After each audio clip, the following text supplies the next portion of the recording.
अब जो Iran America और इसराइल का मैटर है, इसके ऊपर हमने बात करनी है और डॉक्टर सैयद नासिर शिराजी साहब हमारे साथ मौजूद हैं जो मशरिक़ वस्ता के ऊपर माहिर तस्वुर की जाते हैं उन उमूर को लेकर। डॉक्टर साहब, आपके वक्त का बहुत शुक्रिया।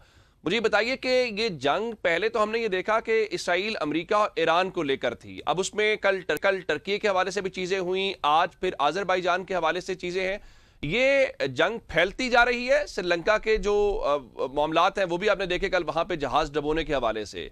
ये तो पहले तो ये थे इन तीन स्टेक होल्डर्स के दरमियान थी, अब आप इसको देख रहे हैं कि आने वाले दिनों में ये मामला और आगे बिफरेगा और बिगड़ेगा। जी बहुत शुक्रिया। इसमें कोई शक नहीं है कि ये जंग अगरचे एक खास खित्ते में हो रही है, लेकिन इसकी इम्प्लीकेशंस ग्लोबल हैं।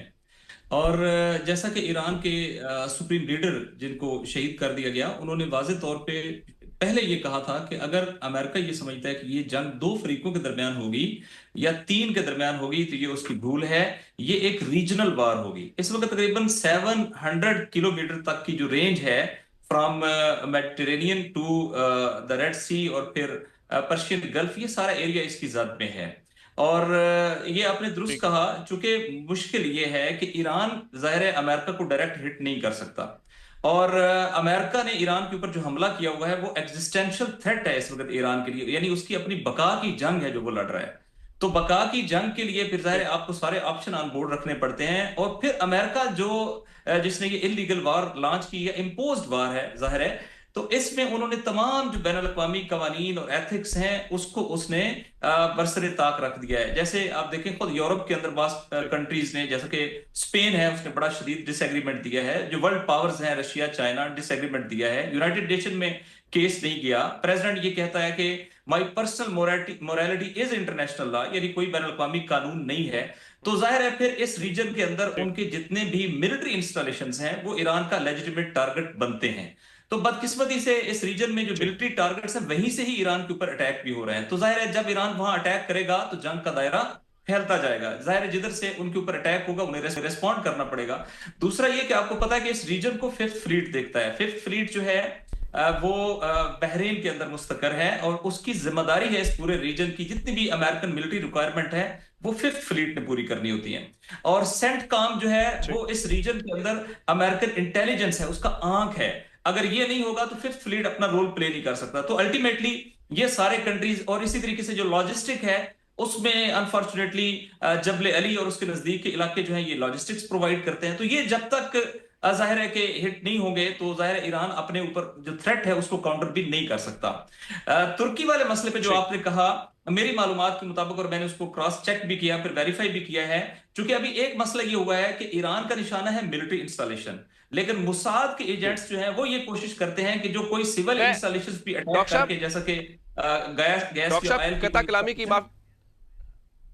डॉक्टर साहब, जी मैं ये सवाल एक जिम्में करना चाह रहा था कि एक तो वो है जो ईरान खुद स्ट्राइक कर रहा है, रिटेलिएट कर रहा है, जवाब दे रहा है। दूसरा, जिस तरह अरामको के ऊपर हुआ, ईरान ने उससे भी लाताल्लुकी का इजहार किया, फिर ओमान के अंदर हुआ, ईरान ने उससे भी लाताल्लुकी का इजहार किया।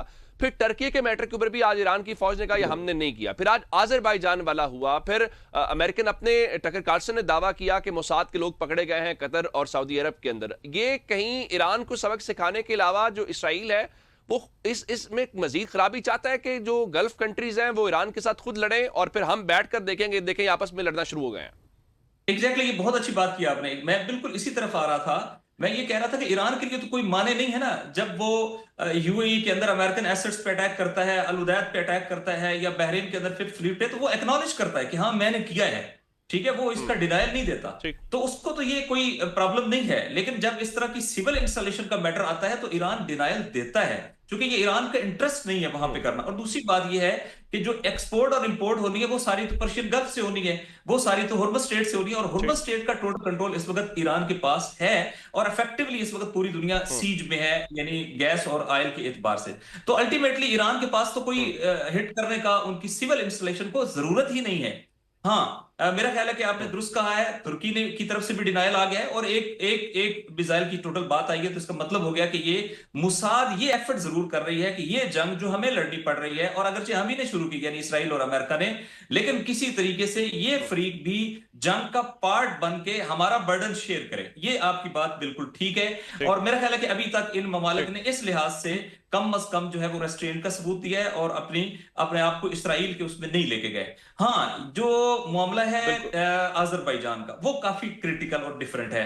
अजरबैजान से एक तो आजरी मूवमेंट है ईरान के अंदर जो फैलाने की कोशिश की जा रही है, इलाहदगी पसंद मूवमेंट, क्योंकि उसके बिल्कुल बॉर्डर के ऊपर दो ईरान के सूबे, शर्की अजरबैजान और गरबी अजरबैजान लगता है। और वो ये चाहते हैं कि चूंकि अब ईरान की सेंट्रलाइजेशन, तो वो बाकी उन्हें पता चल गया है कि वो रजीम चेंज नहीं कर सकते, लिहाजा अब उसकी बल्कनाइजेशन और डिसइंटीग्रेशन चाहते हैं। तो तीन एरिया इस वक्त उसमें है। एक इराक साइड से, जहां से वो कुर्दिश एलिमेंट्स अच्छा, को पेनिट्रेट करना डॉक्टर चाहते हैं। साहब, डॉक्टर साहब, यही जो कल हमारी से साउथ कल एशियन से फ्रंट है, जहां से वो कल जी डॉक्टर साहब, कल से इसराइल का जो मीडिया है वो ये दावे कर रहा था, गो कि ईरान ने सरकारी तौर पे इसको डिनाई किया, फिर बाद में वो खबरें दुरुस्त भी साबित नहीं हुई, कि जो कुर्द फोर्सेस हैं उन्होंने तो ये तक कह दिया कि उन्होंने मंडे को बाकायदा ईरान के अंदर जो है आके अटैक किया है। ये उनका कल दावा था जिसको ईरान ने किया। फिर दूसरा आप अजरबैजान वाला कह रहे हैं कि वहां से भी फोर्सेस हैं। क्या अब इसको टूल के तौर पे इस्तेमाल किया जाएगा कि देखें, आपने हमला किया, आप रिजीम चेंज नहीं कर पाए, तो अब इन फोर्सेस को जो जाहिर है वहां पे अनरेस्ट पैदा कर सकती हैं, जिसको सेपरेशन की मूवमेंट कह सकते हैं या कोई भी नाम दिया जा सकता है, अब उनके जरिए ईरान को जो है वो इंस्टिगेट करने किया जाएगा या किया जाएगा उसमें चले इनको मैनेज किया जाता है, एंगेज किया जाता है? बिल्कुल एग्जैक्टली यही मैं कहना चाह रहा था कि सेंट्रल गवर्नमेंट वो नहीं कर सके और रजीम हम्म। चेंज इम्पॉसिबल है। इस वक्त आप देखें कि जिस तरीके से जंग के दौरान तमाम ईरान के अवाम जो हैं हर सूबे के अंदर खड़े हुए हैं, ये अनप्रेसिडेंटेड है, ये पूरी स्पोर्ट है। उन्हें पता है कि ये रजीम चेंज है ही नहीं, ये है ही डिसइंटीग्रेशन, बल्कनाइजेशन है। लिहाजा उसके ये तीन एरियाज आपने दुरुस्त कहा, और इसका सबसे बड़ा प्रूफ अमेरिकन प्रेसिडेंट का डायरेक्ट, बिल्कुल ऐसे ही समझे जैसे कोई बीएलए के रहनुमा को कॉल करे कोई हेड ऑफ द स्टेट, तो आप उसको क्या समझेंगे? बीएलए के head of the state. Exactly वहां पर जो कुर्दिस्तान पार्टी है जो इलाहदगी पसंद की हामी है, उसके हेड को अमेरिकन प्रेसिडेंट ट्रंप ने कल कॉल की है और उसको कहा है कि हम आपको तमाम वसाइल जी, और रिसोर्सेज व्हाइट देंगे और हाउस ने आप जो है वो तस्दीक की ईरान के इसकी। अंदर जाएं। लेकिन इराक के अंदर से डोमेस्टिक प्रेशर इतना आया है कि मुझे नहीं लगता कि वो ये काम कर सके, और इस मसले के ऊपर ईरान और तुर्की एक पेज के ऊपर है और इवन इराक एक पेज के ऊपर है। लिहाजा ये मिलकर इस थ्रेट के मुकाबले में खड़े होंगे। लेकिन आपकी बात दुरुस्त है कि अमेरिका ये चाहता है कि चूंकि अब उनके पास पेश करने को कोई नहीं है, आपने कहा था कि आप तो विद इन वीक चीजें ले लेंगे, लेकिन अब वीक हो गया और अब अमेरिकन तमाम खित्ते के अंदर मफादात भी खतरे में है और जो मिलिट्री लॉसेस है वो तो एक तरफ आ गई। अब इस वक्त पूरी दुनिया की इकोनॉमी जो है वो एक नए बहरान से दो चार होने जा रही है। 90% राइज, यानी तकरीबन 2 गुना राइज गैस की कीमतों में यूरोप के अंदर आ चुका है और दुनिया के अंदर 84 पे है इस वक्त। आप देखेंगे 100 के ऊपर चला जाएगा, $100 के ऊपर जो क्रूड ऑयल चला जाएगा, तो पूरी दुनिया के ऊपर इसका इंपैक्ट आएगा। और नहीं मुमकिन, ईरान की जो जियोग्राफिकल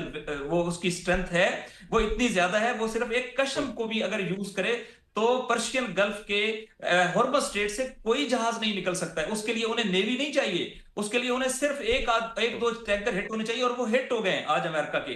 तो ये जो एक्सेजरेशन है कि जी। अमेरिकन जो है वो अपना रिजल्ट्स नहीं ले सके, तो वो इस तरह की एफर्ट कर रहे हैं जिसके नतीजे में वो क्रॉस बॉर्डर इन्फिल्ट्रेशन और मिलिटेंट्स ग्रुपों की फैसिलिटेशन कर रहे हैं ताकि वो ईरान के अंदर जाकर सेंट्रल गवर्नमेंट को वीक करें और मुख्तलिफ एरिया जो हैं वो अपनी इलाहदगी का ऐलान करें।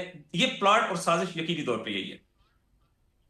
ठीक, मैं आखिर में एक सवाल आपसे ये रखना चाह रहा हूँ कि कल हमने देखा कि अमरीकी मीडिया ने रिपोर्ट किया कि जो मुख्तलिफ बेसिस हैं उस पर यह पैगाम, एक मजहबी पैगाम दिया गया कि एक तो ट्रंप चोजन है, फिर जो हवाला मजहबी दिया गया, फिर उनके वजीर दिफा ने भी कुछ रिलीजियस कमेंट्स किए हैं।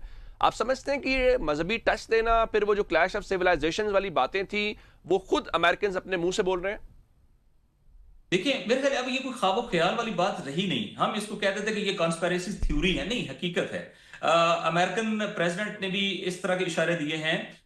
इसराइल की वार कैबिनेट ने रिपीटेडली कहा है। फिर उसके बाद आपको पता है माइक हुकाबे ने, जो इसराइल के अंदर अमेरिकी सफीर हैं, उसने बड़ा वाज़ेह इंटरव्यू दिया है जिसमें उसने कहा कि जो है वो बिब्लिकल ग्राउंड्स के ऊपर ये पूरा एरिया इसराइल का हक है, और जिसके ऊपर ये अरब कंट्रीज ने आपको पता है कि एक नोट ऑफ रिजेंटमेंट जो है वो भी जारी किया।